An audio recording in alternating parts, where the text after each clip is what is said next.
Mateo capítulo 16, versículo 13 dice: viniendo Jesús a la región de Cesarea de Filipo. Ahora acuérdate, siempre que dice la Biblia viene Jesús de algún lado, tienes que ver de dónde viene, porque es bien importante en la Biblia el contexto. El contexto es eso, es cuando cuando Jesús dijo eso o cuando sucedió algo en la Biblia, no está independiente, sino es en una región. Entonces tienes contexto histórico, algo está pasando en la historia del primer siglo en el mundo. Los imperios, los emperadores, los gobernantes, tienes un contexto geográfico, o sea, sí es importante dónde sucedió, qué es lo que había alrededor, también el tema de la cultura, el lenguaje, pero sobre todo es bien importante que tú y yo tenemos que cruzar. Hoy vivimos en otro contexto histórico, geográfico, cultural, religioso y espiritual también. Entonces lo que tenemos que hacer es cruzar un puente para entender qué es lo que entendían ellos en su contexto, para de pronto tú y yo regresar a hoy y poder entender qué es lo que Dios tiene que decirnos hoy a nosotros en nuestro contexto y en donde vivimos. Ahora fíjate, el contexto cambia, pero la palabra no cambia. Los principios bíblicos son exactamente los mismos para ayer, para hoy y para mañana. ¿Y Jesús de dónde viene? Jesús viene de Tiro de Sidón, ¿te acuerdas? Es en el norte, es una región, es un puerto, es un lugar de mucho comercio, donde es territorio gentil, y ahí tiene un encuentro con esta mujer que es gentil y que su hija está siendo atormentada, y esta mujer le dice: ten misericordia de mí. Ahora le dice: ten misericordia de mí, pero no le está pidiendo algo para ella, sino le está pidiendo algo para su hija.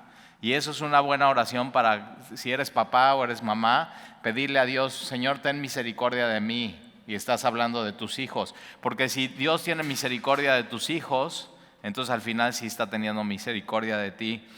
Entonces viene de esta región, viene de alimentar a 4,000, ¿te acuerdas? Y esa alimentación de los 4,000 no es a judíos, es a gentiles. Y con eso Dios se está mostrando no nada más a su pueblo, aunque Jesús dice: yo he venido primero a las ovejas perdidas de Israel. El problema de que los de Israel no sabían que estaban perdidos, pero Jesús dice: están las ovejas perdidas de Israel. Y entonces viene de Tiro de Sidón, viene de Magdala, de esta Decápolis, 10 ciudades gentiles, llega del otro lado de Galilea, y cuando llega al otro lado tiene este encuentro con los fariseos y los saduceos, y sabes todo lo que sucede, ya lo vimos, y de ahí llega a esta ciudad, a la región, más bien, versículo 13, a la región de Cesarea de Filipo. Ahora es importante entender dónde es esa región. Este es al norte de Palestina, al norte, o sea, entonces tienes por un lado Jerusalén, de ahí tienes Galilea, de ahí tienes más al norte el área de Cesarea de Filipo. Es importante. Ahora, ¿por qué Cesarea de Filipo? Porque es una región dedicada al César. Era un lugar donde había culto al emperador, y Filipo es quien hizo esto para el César. Ahora, no tienes que confundir Cesarea de Filipo con Cesarea Marítima. Igual, Cesarea Marítima es una ciudad, pero pegada al mar, ¿no? Más en el sur, y era igual para el culto al emperador, pero aquí es Cesarea de Filipo. Y entonces tienes Jerusalén, Galilea, donde es la 3/4 partes donde Jesús estuvo ministrando. Y de ahí todo lo que sucede es que hay muchísimo enfrentamiento ya con los fariseos y los saduceos, ya lo vimos las semanas pasadas, y él decide llevar a Cesarea de Filipo a estar solo con sus discípulos, para tener un encuentro sin gente que está llegando y está queriendo que Jesús le sane, y está queriendo una petición con Jesús, y por otro lado otros queriendo poner tropiezo en Jesús. Entonces es como un retiro para los muy cercanos de Jesús, y una de las cosas que va a hacer Jesús es que les va a hacer una pregunta. Mira, viniendo Jesús a la región de Cesarea de Filipo, preguntó a sus discípulos. Ahora, siempre tenemos esa idea, o sea, ¿qué pasaría si tú tienes así una reunión con Jesús? Te asignamos una reunión con Jesús y tienes 3 minutos con Él. ¿Qué le preguntarías? O sea, ponte a pensar eso. O sea, ¿por qué a mí? ¿Por qué esto? ¿O qué le preguntarías a Jesús? ¿A poco nunca te has hecho esa pregunta? Si tengo una reunión con Jesús, ¿qué le preguntaría? Ahora yo te la cambio porque aquí Jesús es el que le pregunta a ellos. Entonces, mientras tú estás diciendo, yo le preguntaría esto a Jesús si tengo una reunión con él de 3 minutos, no, espérate. ¿Estarías dispuesto a que Jesús te haga las preguntas a ti en una reunión con él de 3 minutos? Y dices, no, pues ya no me gusta tanto, yo mejor prefiero preguntarle a él a que él me pregunte a mí. Porque fíjate, cuando Jesús hace estas preguntas, Jesús quiere llegar a un punto, quiere revelarse. Entonces, cuando lees estas preguntas de Jesús son muy, muy profundas y te hacen pensar y te hacen ver qué está pasando con tu vida y tu corazón. Ahora, en esta área de Cesarea Filipo era culto al emperador romano, pero también había culto a diferentes dioses. Es una zona completamente gentil y es una zona rocosa. Y al norte de Cesarea Filipo, al norte tienes el monte Hermón. Si tú vas hoy a Cesarea Filipo, es muy bonito porque acuérdate, el monte Hermón es como, hazte cuenta, el pico de Orizaba acá. Y entonces en el invierno nieva y esa nieve cuando se empieza a deshielar crea unos riachuelos y de pronto unos manantiales y unos ríos y entonces está muy verde y está muy bonito. Y si tú fueras hoy a Cesarea Filipo verías eso, verías de pronto el monte Hermón y una frescura muy rica viniendo de ahí, riachuelos y ríos, pero está lleno de piedras. O sea, tú así puedes estar ahí, no solamente piedras muy, muy, muy pequeñas con tierra, ¿no? Por todos lados, pero entre los riachuelos que hay rocas donde lo hiciste de chiquito, ya no lo hagas de muy grande y menos si tienen molas rocas. Pero entonces, ¿qué es lo que haces? Tú podrías pasar ahí y pasar roca tras roca tras roca y cruzar un riachuelo ahí en Cesarea de Filipo. Pero ¿qué es lo que hay también ahí? De pronto ves unas rocas enormes con cuevas.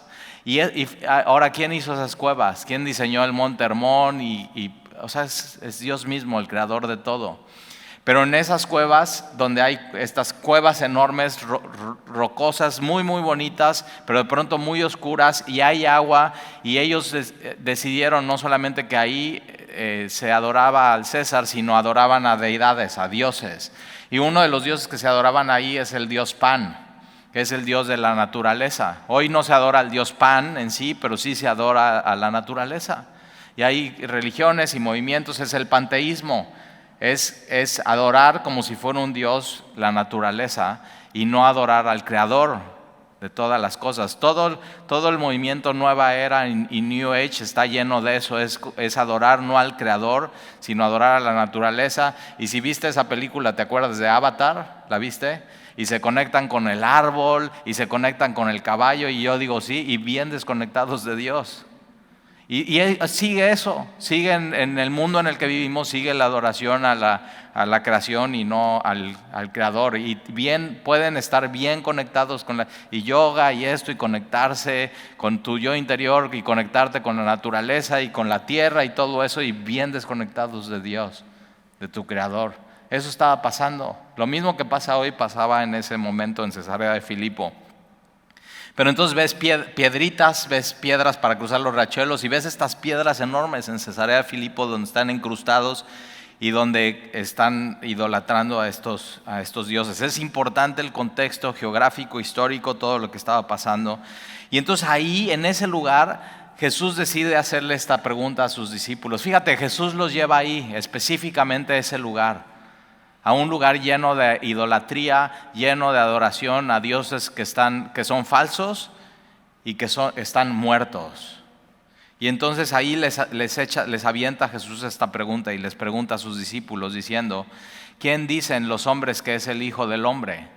Y eso no les dice quién dice los fariseos y los escribas. No les dice quién dice los fariseos, los religiosos, no dice quién, no, los hombres. Los hombres, acuérdate, estos hombres habían estado todo el tiempo con Jesús y van de ciudad en ciudad y de pronto cuando Jesús está atendiendo una cosa aquí, los discípulos y los apóstoles de pronto están escuchando las conversaciones, lo que se está diciendo. Ahora, Jesús no dice, ¿qué dicen de mí? Díganme, como para alimentar su ego. O sea, Jesús no es como tú de que voy a checar ya subí esta foto muy bonita y voy a checar mi Facebook para ver qué dicen los hombres de mí. O sea, Él sabía quién era, Él sabía de dónde venía y Él sabía dónde iba. Él no tiene esos issues de identidad como de pronto tú y yo podríamos tener. Y fíjate, son las tres preguntas de toda la humanidad por todos los tiempos. Pregunta número 1 es, ¿de dónde vengo? Y unos pueden decir, no, pues vienes de un Big Bang, de una gran explosión.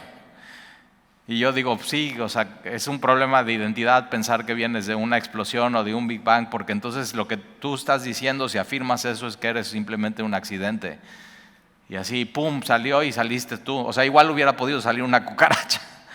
¿Te das cuenta? Entonces, las tres preguntas más grandes de la humanidad es, ¿de dónde vengo? ¿A dónde voy? O sea, ¿qué pasa cuando me muero? Y la respuesta de algunos es, no, pues simplemente te desintegras y no pasa nada. Ya. Y es para alguien que es pecador y que está lejos de Dios, esa es la respuesta más fácil. No, pues ya no pasa nada, te desintegras, porque entonces puedes hacer lo que quieras y no tener consecuencias.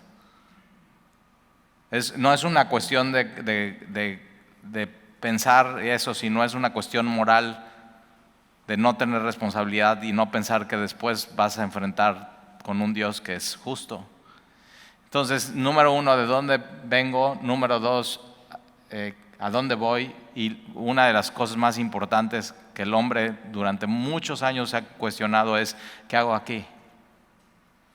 Y de pronto hay gente que tiene problemas de identidad a los 40, ¿no? Dicen que es la crisis de la mediana edad. Y así de que no sabe el hombre y entonces ya, no, pues me compro una moto y una chaqueta de cuero y me pongo un tatuaje y dices, no, te ves raro, o sea, ¿qué onda? ¿Qué te pasó?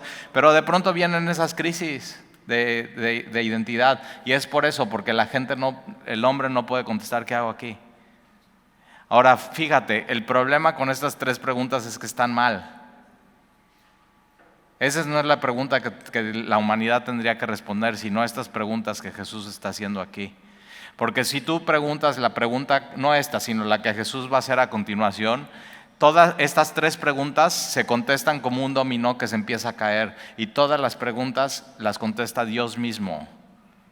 ¿De dónde vienes? ¿A dónde vas y qué haces aquí?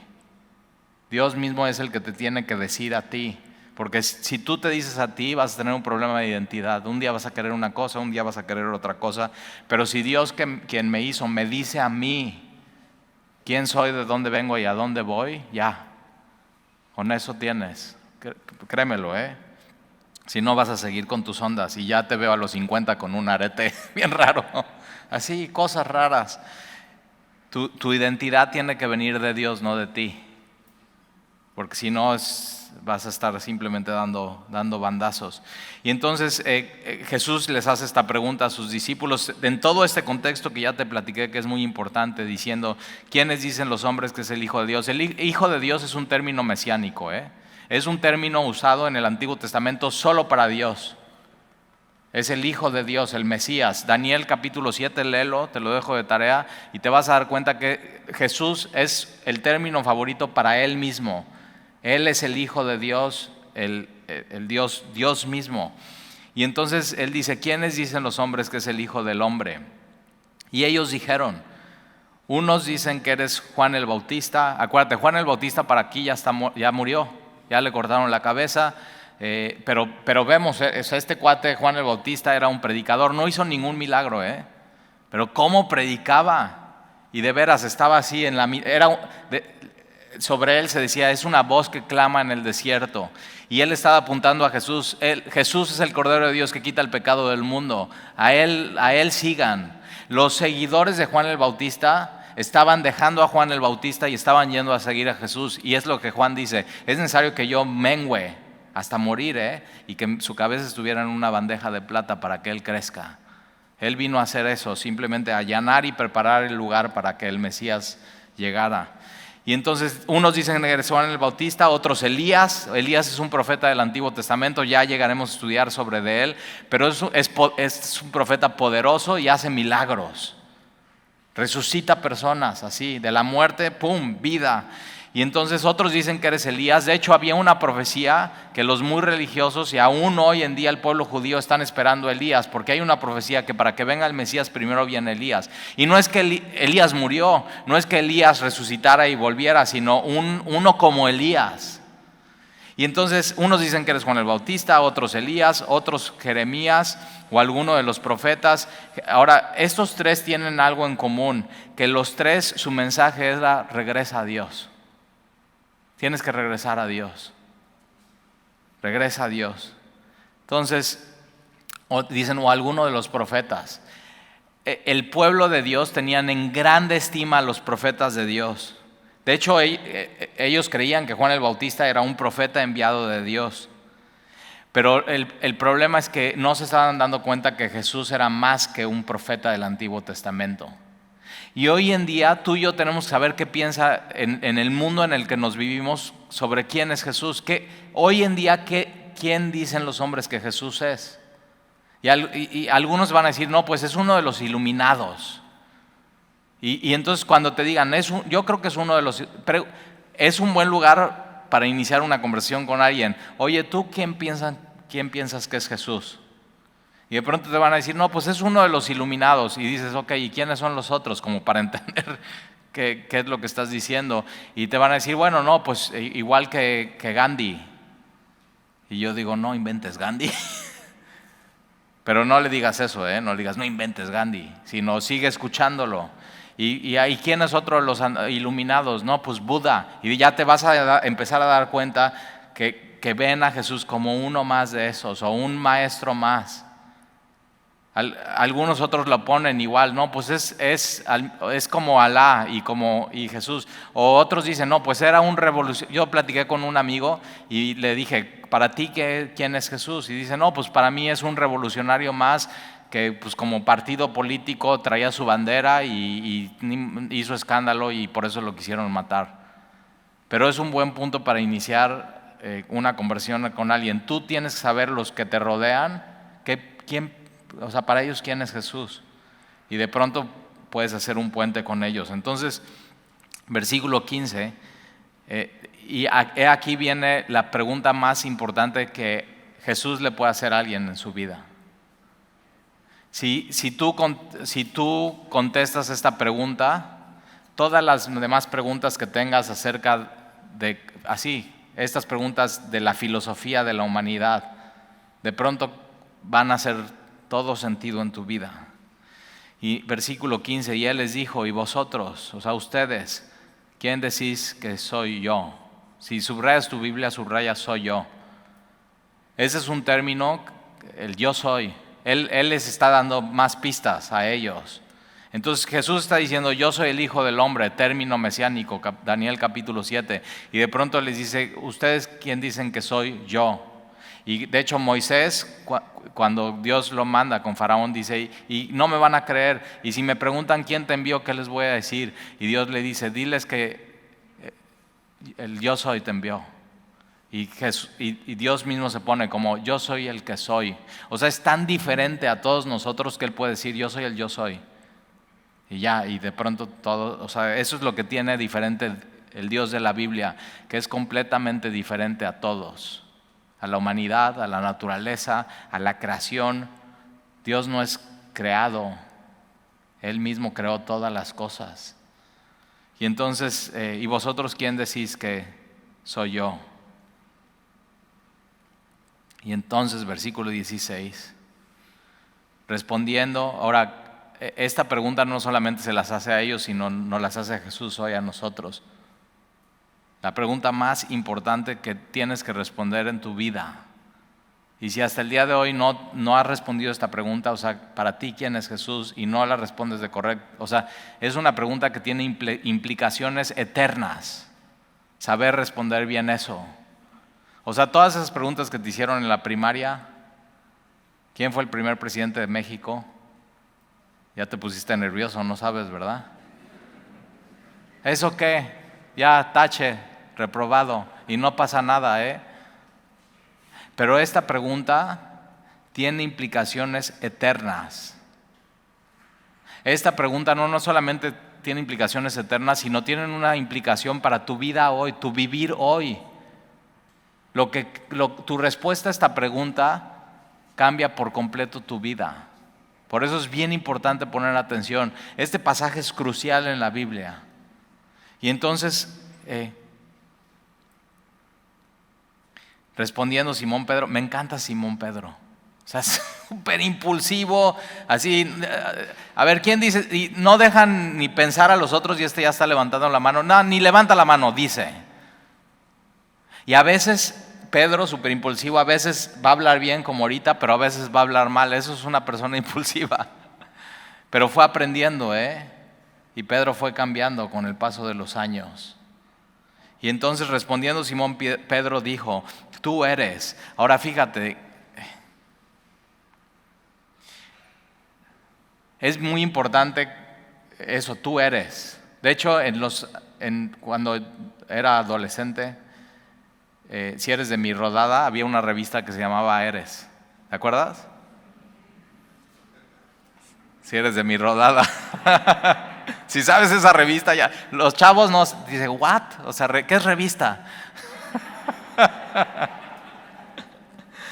Pero era una revista de eso, de identidad juvenil.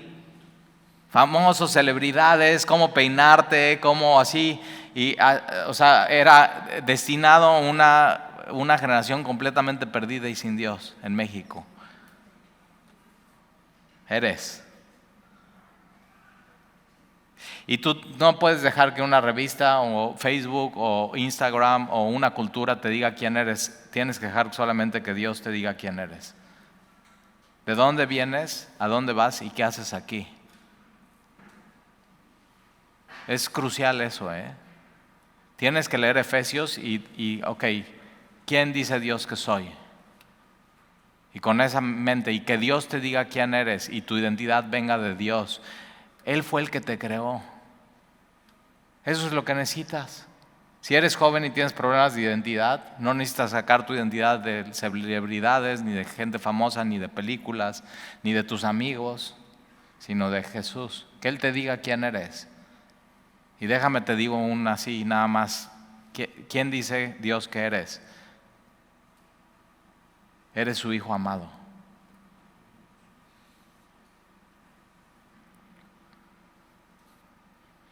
¿Quién dice Dios que eres? El que tienes toda bendición espiritual en Cristo Jesús. ¿Quién dice Dios que eres? Eres hechura suya, creado en Cristo Jesús para buenas obras.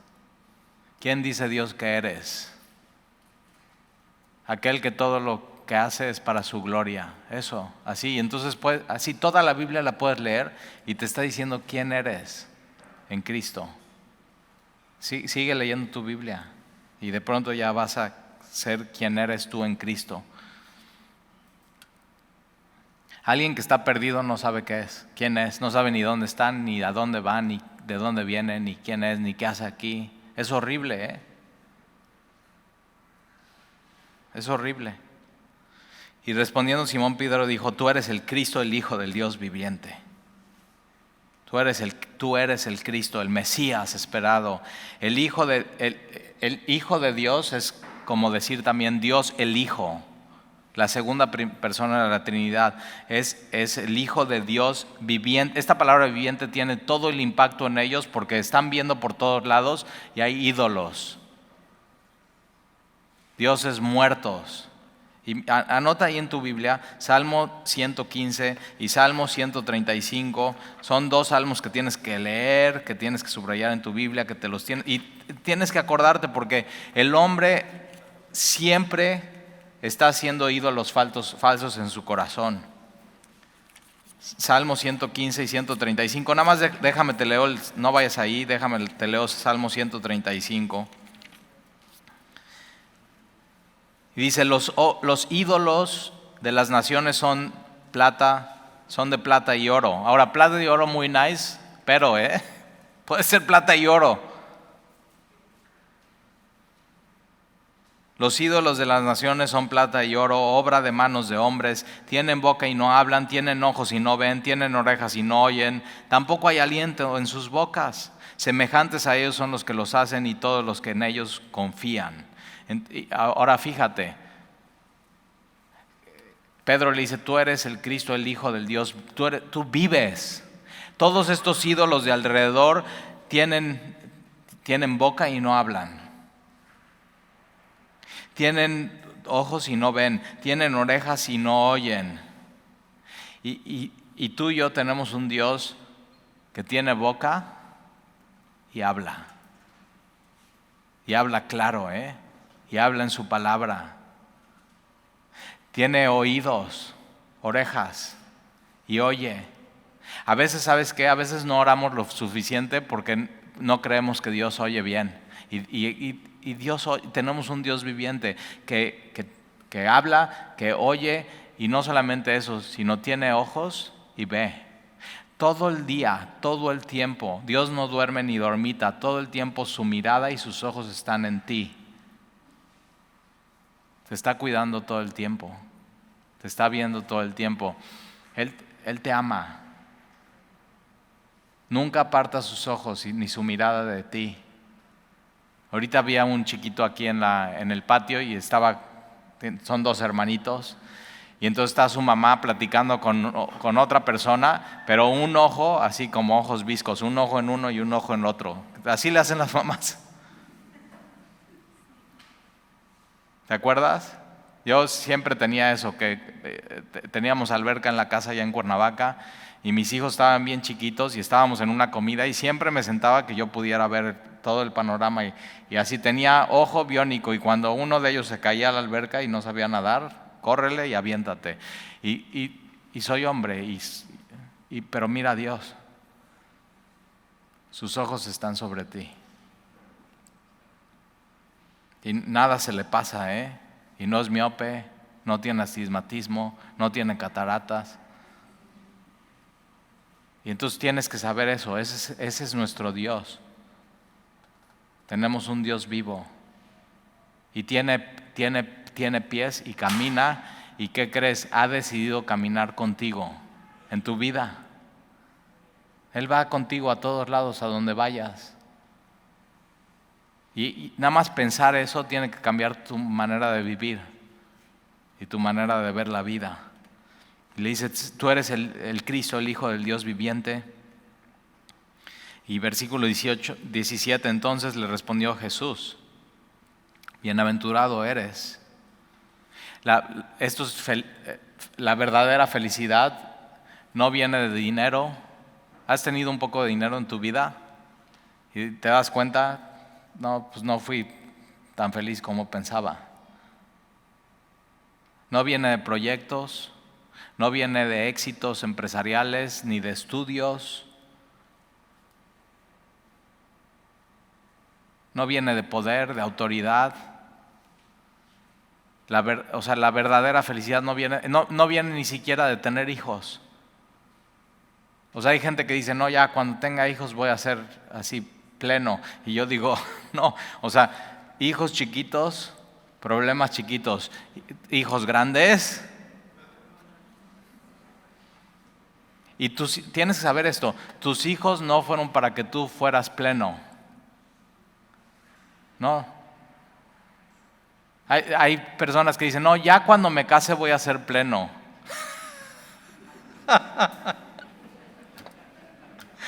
Ya voy a ser feliz por fin. Y yo digo, no inventes, tu matrimonio no fue hecho para que fueras feliz. No eres infeliz tampoco, pero no es para eso. Tu matrimonio no fue hecho para sentirte pleno.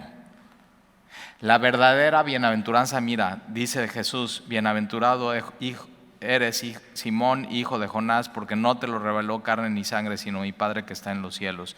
La verdadera plenitud viene cuando te das cuenta quién es Jesús. Si estás buscando plenitud en otra cosa, que no es saber quién es Jesús, y entender quién es Jesús, y comprender quién es Jesús, y de veras, te pongo este reto. Si crees que en otra cosa vas a encontrar la felicidad, ve Trata de encontrar la felicidad en dinero, en proyectos, en relaciones, en un matrimonio, en tener hijos, todo. Y si encuentras, o en lo que tú quieras, si encuentras ahí la verdadera plenitud, ven, te presto el micrófono y nos platicas aquí un día. Pero no la vas a encontrar. Bienaventurado hijo de Jonás, porque eso no te lo reveló. No vino de Pedro mismo, no vino de otro nombre, sino porque eso, que Jesús es el Cristo, el Hijo del Dios viviente, te lo reveló mi Padre que está en los cielos. Ahora fíjate cómo es la revelación, ¿Cómo puedes llegar a la conclusión que Jesús es el Salvador, que Jesús es el Cristo, que Jesús es Dios? No viene de aquí, de tu intelecto, ni de cuántos libros hayas leído, ni de cuántas veces la Biblia hayas... No viene de tus emociones, no viene de tus sentimientos. Ellos habían estado ya 3 años con Jesús y todavía no les había caído el 20 por completo. ¿De dónde viene esa revelación del cielo? Viene de arriba para abajo, tu mente, tu corazón. Hay convicción de que Jesús es el Cristo, el Mesías, el Hijo de Dios, tu Salvador, y de ahí entonces viene para afuera. No es de labios para afuera, es de arriba para adentro, de dentro para afuera. Y ahí está la verdadera plenitud. Cuando entiendes que Jesús es el Cristo, el Mesías. Entonces fíjate, si no puedes llegar a esa conclusión por ti mismo, si no solamente es una revelación de Dios, tienes que poner atención a Dios en tu vida. Él te quiere revelar cosas. Entonces apaga el volumen del mundo y pon atención a Dios. Él quiere revelarte cosas, pero lo más importante que te quiere revelar es quién es su Hijo, quién es Jesús. Es la pregunta más importante que tú tienes que contestar. Si contestas esa pregunta bien, todas las demás, como dominó, se empiezan a contestar solas. Y aquí está la verdadera bienaventuranza y la verdadera plenitud. Versículo 18. Ahora fíjate, entonces tú no puedes jactarte de ya saber quién es Jesús el Cristo, porque no vino una revelación tuya, sino fue de Dios. Él te lo reveló. No hay jactancia. Él lo hizo. Tú no hubieras podido llegar solo a la conclusión que Jesús es el Cristo. Él te lo reveló. Y entonces versículo 18, y yo también te digo que tú, Pedro, fíjate quién le tiene que decir a quién eres. Y yo también te digo que tú, Pedro, que tú eres Pedro. Ahora esta palabra Pedro es Petros. Acuérdate, hay rocas grandes que se hacen cuevas, rocas medianas para cruzar el arroyo y hay rocas pequeñas. Esta palabra Pedro es Petros. ¿Qué es eso? Es esta, así, una roquita. Y Jesús le dice eso, tú eres esto, una roquita. Bueno, está bien, ¿no? No eres un malvavisco. Eres una roquita. Es importante las palabras, porque Jesús le dice, tú eres Petros. Y sobre esta roca, fíjate, primero usa la palabra Pedro, que es Petros, y después, y sobre esta roca, que es Petra. ¿Has visto fotos de Petra, de la ciudad? ¿Cómo es? Rocas masivas, y de ahí construían estas cosas arquitectónicas. Entonces le está diciendo, mira Pedro, tú eres una roquita, y sobre esta roca, que es esta roca enorme, edificaré mi iglesia. Ahora cuando algunos dicen, bueno, ya ves, entonces que Pedro es la roca y... No, a ver, espérame, déjame te hago una pregunta. ¿Tú ya conoces a Pedro? ¿A ti te gustaría estar sobre Pedro? Una roquita. Pedro mismo en 1 Pedro capítulo 2 dice que Jesús es la roca, el fundamento, la piedra preciosa. ¿En dónde quieres pararte? ¿Dónde te vas a creer que estás seguro? ¿Cuál es esa roca masiva, enorme, más grande que tú y más alta que tú? ¿Pedro o Jesús? Mira, vamos a 1 de Pedro, más adelante ahí en tu Biblia, vas a encontrar Hebreos y después de Hebreos Santiago y después de Santiago, Primera de Pedro, capítulo 2. Pedro en ningún momento dice, no, yo soy la piedrota. Mira, Primera de Pedro capítulo 2, versículo 4. Primera de Pedro capítulo 2, versículo 4 dice, acercándoos a Él.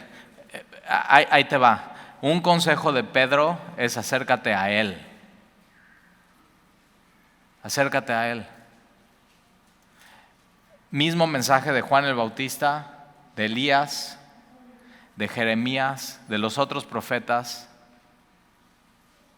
es regresa a Dios. Dice 1 Pedro capítulo 2 versículo 4, acercándoos a Él, piedra viva. Entonces, ¿quién es? Jesús. Jesús es la piedra. Fíjate, Pedro tiene muy claro lo que pasó en Cesarea de Filipos. Tú eres el Cristo, el Hijo del Dios viviente. Él es la piedra viva, que tiene boca y habla, que tiene pies y camina, que tiene ojos y ve, que tiene oídos y oye. Tenemos un Dios vivo, desechada ciertamente por los hombres, mas para Dios escogida y preciosa. Vosotros también, como piedras vivas, ¿quiénes? Todos nosotros, el cuerpo de Cristo, somos piedritas. Somos piedras vivas y tenemos que ser edificados como casa espiritual y sacerdote santo. Entonces la iglesia no es un local, no es un lugar, no es un edificio, somos nosotros, los que hemos entendido que Jesús es el Cristo, el Hijo del Dios viviente, revelado por Dios mismo a nosotros a través de su palabra. Y entonces sacerdocio santo para ofrecer sacrificios espirituales aceptables a Dios por medio de Jesucristo, por lo cual también contiene la Escritura: he aquí pongo en Sión la piedra, la principal piedra del ángulo, escogida y preciosa. La marca del cristiano es que lo más precioso para el cristiano es Cristo. ¿Qué es lo más precioso para ti? Cuando lo más precioso para ti sea Cristo, es porque Dios ya te reveló quién es Él, y entonces vas a encontrar la verdadera plenitud.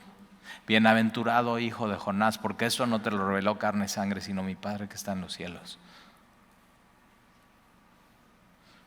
Escogida y preciosa, y el que creyere en Él no será avergonzado.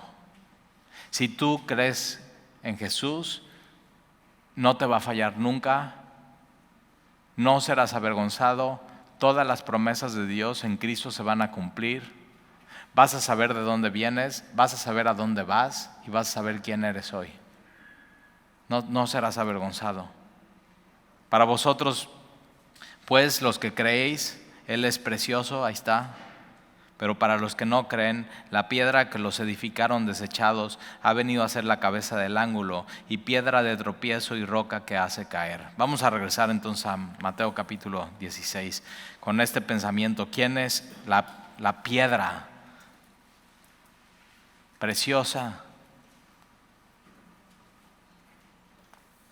Es el fundamento. No puede haber otro fundamento en tu vida más que Jesús.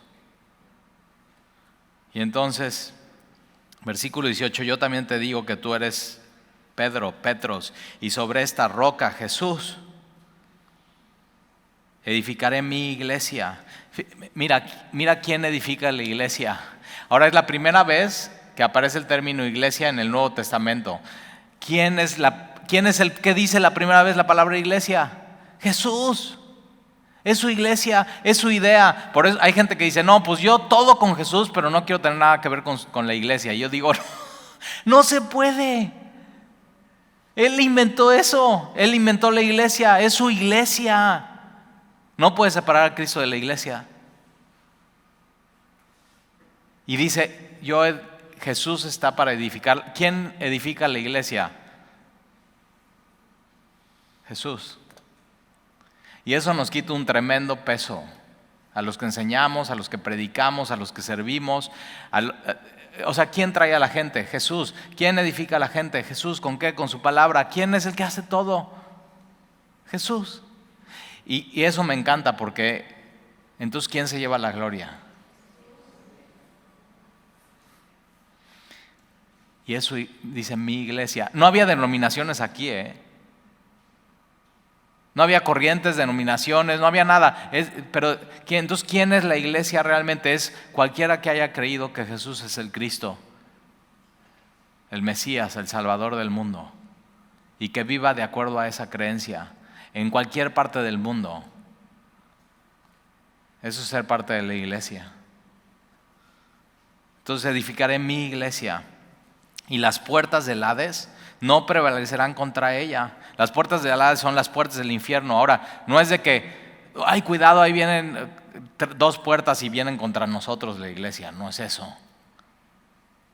Acuérdate, en las ciudades, en esta época, las decisiones, los planes, de todo se tomaban en las puertas de la ciudad. Eran los concilios, era donde el ejército y planeaban estrategia. Entonces fíjate, por más estrategia que haya del infierno, de la maldad, planes diabólicos, no pueden contra la iglesia, porque es su iglesia. Entonces, 3 cosas que podemos aprender de este versículo. Número 1, es su iglesia y Él la edifica. Número 2, la iglesia va a prosperar siempre. Proyectos, planes, aún matrimonios van a pasar, pero la iglesia va a ser eterna. Vamos a estar alabando como iglesia al Cordero durante así por siglos y siglos. Entonces, es su iglesia. Número 2, va a prosperar siempre. Y número 3, el fundamento es Jesús. Y no puede haber otro fundamento. Versículo 19, y a ti te daré las llaves del reino de los cielos. Por eso cuando ponen a Pedro, ¿no?, en las esculturas y con llaves. Y yo digo, ves a Pedro y dices, Pedro, seguramente se te van a olvidar por ahí las llaves. Pero la llave al reino de los cielos, ¿cuál es? El evangelio. Jesús les estaba entregando el evangelio y les estaba explicando claramente cuál era el evangelio, porque la única llave que puede abrir el reino de los cielos a hombres y mujeres como tú y como yo, pecadores, es el evangelio. Y todo lo que atares en la tierra será atado en los cielos, y todo lo que desatares en la tierra será desatado en los cielos. Y de pronto hay gente que toma 2 palabras de este versículo, atar y desatar, y arman todo un movimiento acerca de eso. Atar, desatar, decretar, declarar. Y yo digo, no leyeron el contexto. Necesitan estudiar contexto. Porque así no, pues nosotros atamos al demonio de adulterio. Y yo digo, pues no lo ataron bien, porque se desata cada ratito. De veras. Y sí, llenan el auditorio, el Estadio Azteca. Pasó en México y dijeron, nosotros atamos en México el espíritu de corrupción. Y yo digo, pues qué mal lo hicieron. ¿Quién lo desató? Pero no tiene nada que ver con este versículo. Eso no es bíblico. Y pueden atar y desatar y declarar y decretar, y no es bíblico. Ahora, ¿qué entendía una persona en el primer siglo acerca de esto? Un rabí, era palabras de los rabís todo el tiempo, desato y ato, ¿qué? La ley. Déjame te pongo un ejemplo de un comentario que leí. Entonces, la ley decía que si se moría un animal dentro de tu casa, entonces estabas ritualmente impuro y no podías ir al templo. Impuro, ceremonialmente. Y entonces tú ibas con un rabí y tú ya sabías, bueno, se murió un animal en mi casa, ¿puedo ir al templo? El rabí dice, no, estás atado a la ley, no puedes ir al templo, tienes que pasar este ritual para cumplir la ley. Ahora, ¿qué pasa si el animal muere? Es tuyo, pero se muere afuera de tu casa. No, pues no estás atado a la ley, estás puro, puedes ir al ritual. Pero ahí te va. O sea, todo eso sucedía, así. ¿Qué pasa si el animal se muere ni adentro ni afuera, sino en los escalones de la entrada de tu casa?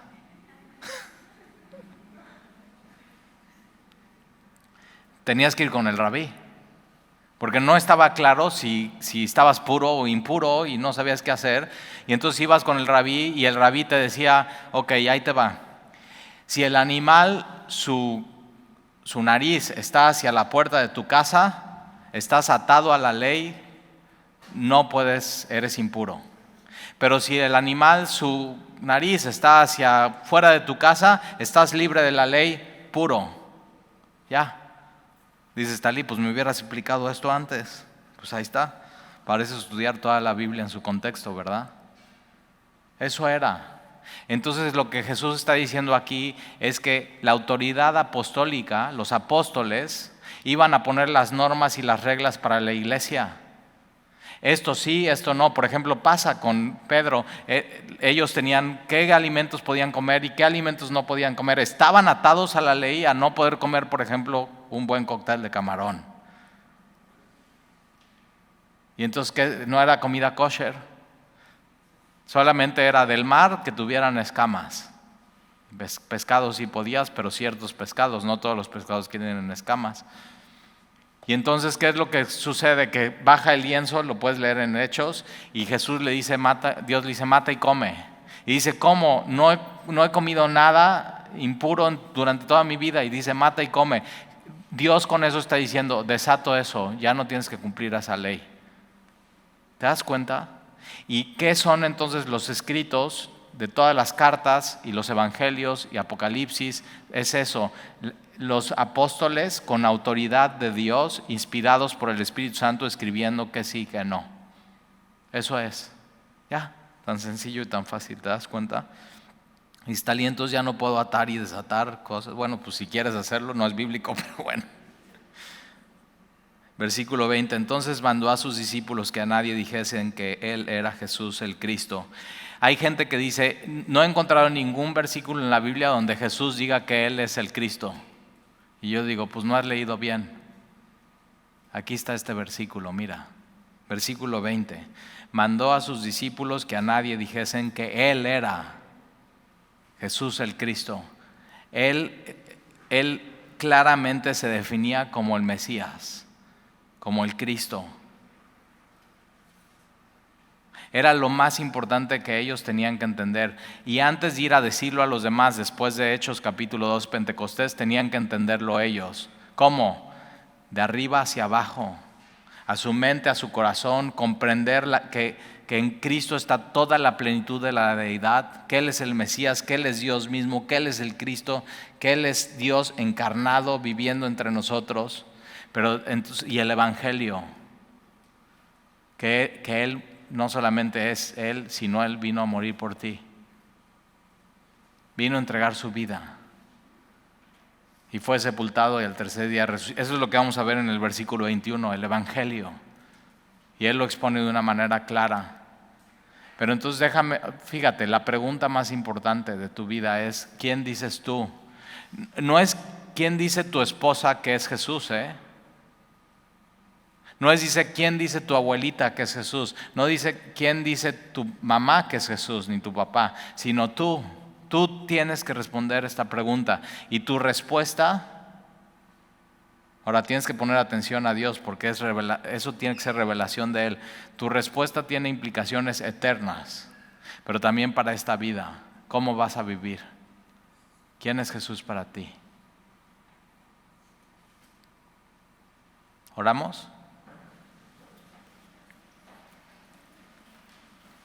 Señor, te damos gracias por tu palabra y por tu claridad y cómo tú dices que somos bienaventurados cuando ponemos atención, entendemos quién es Jesús, el Cristo, el Hijo de Dios y un Dios que vive. Y yo te quiero pedir, Señor, que si hay alguien aquí que no ha contestado esta pregunta en su vida, de manera personal, pueda saber que esa pregunta viene de ti para él o para ella y que es una pregunta que tiene que responder, porque de eso influye toda su eternidad y toda su vida hoy. Y yo te pido, Señor, entonces, que tu revelación que viene desde el cielo, esa sabiduría que viene de lo alto, caiga sobre nosotros y abra nuestros ojos a quién es Jesús. Que Jesús no es un profeta más, no es un maestro más, no es un iluminado más, sino es Dios mismo, morando y viviendo entre nosotros y muriendo por nosotros y resucitando al tercer día, y hoy vive y reina y tiene ojos, está en su trono, tiene ojos y te está viendo y no quita su mirada de ti y no te va a dejar de ver. Y a veces incomoda su mirada, pero te ama tanto que no te va a dejar de ver. Y tiene pies y camina contigo y te dice sígueme. Y tiene orejas y te escucha. Escucha hasta tu dolor cuando suspiras.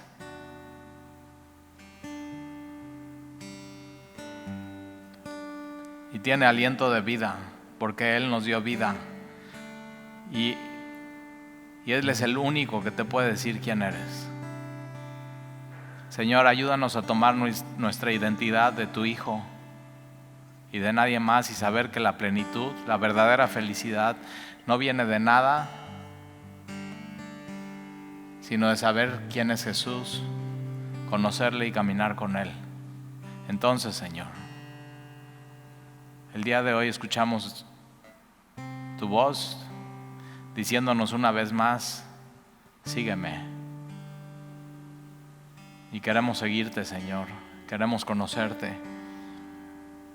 Queremos estar parados en esa roca, Petra, que es más grande que nosotros, que es el lugar más seguro. Ahí queremos estar, Señor. Y te lo pedimos, sigue edificando tu iglesia, con tu palabra, con tu espíritu, con tu amor. Pastoréanos, Señor. Y te lo pedimos en el nombre de Jesús.